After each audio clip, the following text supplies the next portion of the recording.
jangan sampai kita itu suka sebagaimana golongan kita dahulu, suka memilah dan memilih antara ayat ini menguntungkan kita atau merugikan kita. Yang sekiranya ayat ini menguntungkan kita, maka dipakai. Dan sekiranya ayat ini itu merugikan, tidak dipakai sampai bahkan disembunyikan. Itu jangan sampai terjadi kepada kita.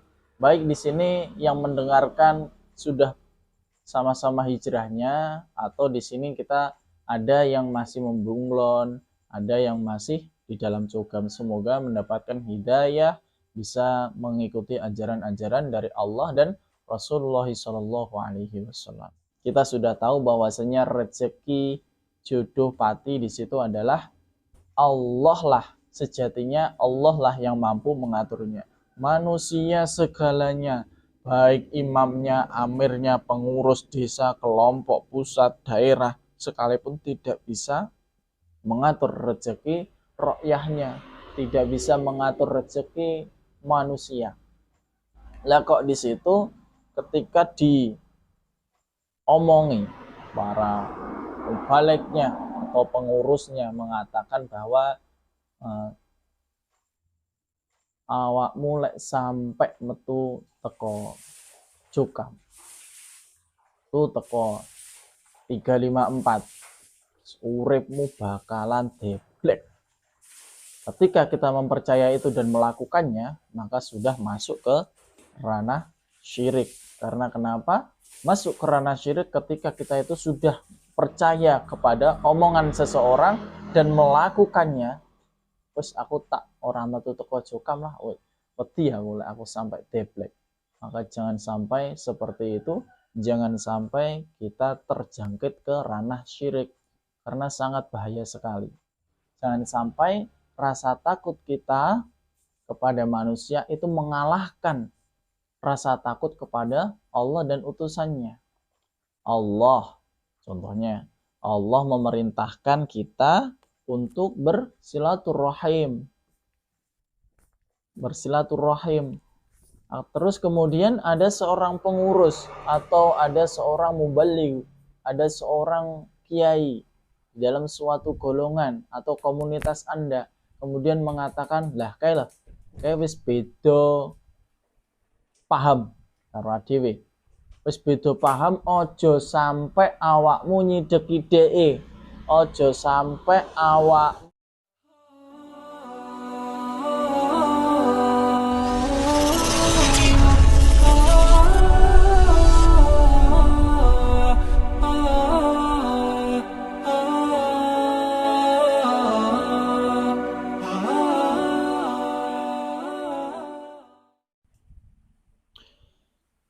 Assalamualaikum warahmatullahi wabarakatuh.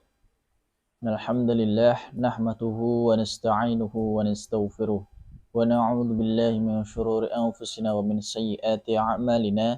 May yahdihillahu fala mudilla lahu wa may yudlil fala hadiya lahu. Asyhadu an la ilaha illallah wahdahu la syarika lahu wa asyhadu anna Muhammadar Rasulullah sallallahu alaihi wasallam wa ala alihi wa ashabihi wa man tabi'ahum bi ihsanin ila yaumiddin. Amma ba'du. Para hadirin, para saudara, kawan hijrah Blitar yang dirahmati oleh Allah.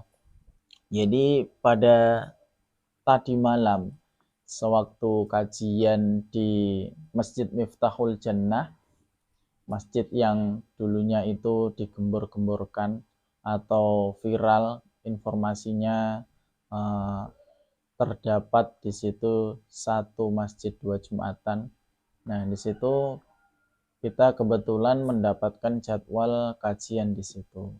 Dan biasanya ketika di kajian di Masjid Miftahul Jannah itu kameramen dari media kawan hijrah Blitar itu langsung membawa kameranya, membawa handphonenya untuk merekam, untuk bisa di-share ke channel dari kawan hijrah Blitar. Dan ternyata waktu kejadian itu, waktu tadi malam di situ ternyata ya tidak kesimpan di handphone atau tidak kesimpan di memori HP.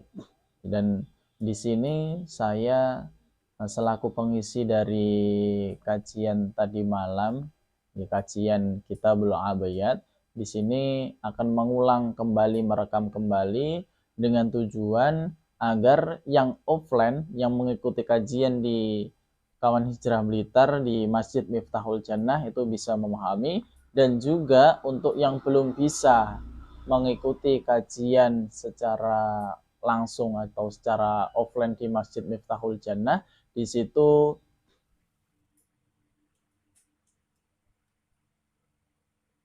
bisa mengikuti kajian di channel dari Kawan Hijrah Blitar yang ada di YouTube.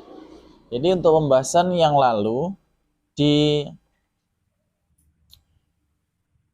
halaman sebelumnya, di kajian sebelumnya, itu membahas tentang masalah kita diperintahkan oleh Allah untuk masuk ke dalam Islam secara kafah, secara menyeluruh. Jangan sampai kita itu suka sebagaimana golongan kita dahulu, suka memilah dan memilih antara ayat ini menguntungkan kita atau merugikan kita. Yang sekiranya ayat ini menguntungkan kita, maka dipakai. Dan sekiranya ayat ini itu merugikan, tidak dipakai sampai bahkan disembunyikan. Itu jangan sampai terjadi kepada kita. Baik di sini yang mendengarkan sudah sama-sama hijrahnya, atau di sini kita ada yang masih membunglon, ada yang masih di dalam cogam. Semoga mendapatkan hidayah, bisa mengikuti ajaran-ajaran dari Allah dan Rasulullah SAW. Ini diperintahkan untuk masuk Islam secara kafah, karena di 13 Hijriah di situ, di zaman Rasulullah SAW masih hidup, di situ agama Islam itu telah sempurna. Orang-orang kufur, orang-orang yang mengkufuri agama Allah, orang-orang yang mengkufuri pada ayat-ayat Allah, di situ telah putus asa. Maka di situ jangan sampai kita takut kepada mereka. Maka takutlah hanya kepada Allah, tauhid, kita mentauhidkan Allah, dan di dalam mentauhidkan Allah atau rasa takut itu jangan sampai kita masuk ke dalam ranah syirik. Ranah syirik di situ ya sebagai contoh bahwasanya kita itu mengikuti seseorang yang mana seseorang tersebut itu memerintahkan untuk menjauhi dari Al-Quran, menjauhi dari Al-Quran tersebut, yang akhirnya menjadikan dirinya itu syirik. Rasa takut yang menjadikan syirik yaitu ayyakhafu ghairullahi fima la yaqdiru alaihi illallah. Apabila seseorang takut pada selain Allah di dalam segala hal, semua saja, tetapi sejatinya hanyalah Allah saja yang mampu. Sebagai contoh, ini sedikit ya, ini dari pembahasan kita yang lalu, itu video-video sebelumnya itu sudah ada, bisa dicek lagi. Yaitu contohnya kita mendapatkan rezeki. Kita sudah tahu bahwasanya rezeki, jodoh, pati di situ adalah Allah lah, sejatinya Allah lah yang mampu mengaturnya. Manusia segalanya, baik imamnya, amirnya, pengurus desa, kelompok, pusat, daerah, sekalipun tidak bisa mengatur rezeki rakyatnya, tidak bisa mengatur rezeki manusia. Lah kok di situ ketika diomongi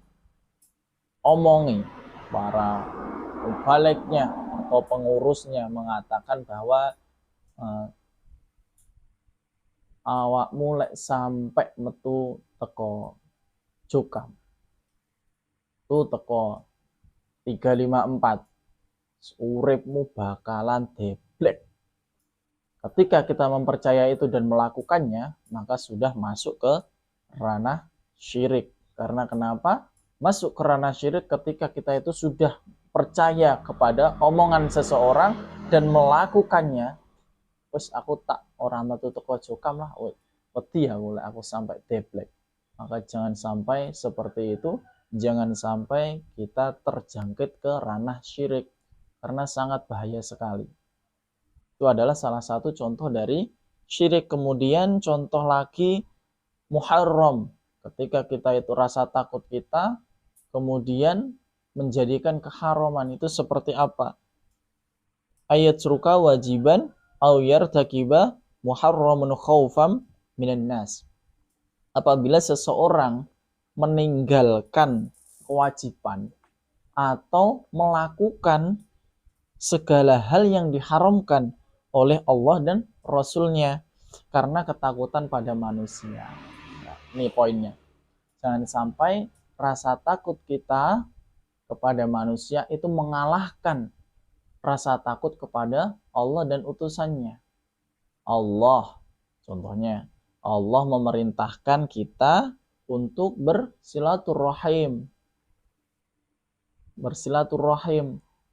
Terus kemudian ada seorang pengurus atau ada seorang mubaligh, ada seorang kiai dalam suatu golongan atau komunitas Anda, kemudian mengatakan, lah kayak wis beda paham karo dhewe. Wis beda paham, ojo sampai awakmu nyideki dhek. Ojo sampai awakmu kowe WA-an karo dhek. Wis diblokir. Lek dhek punya usaha, iku yo wis gak usah ditukoni, wis kabeh di backlist ben bangkrut.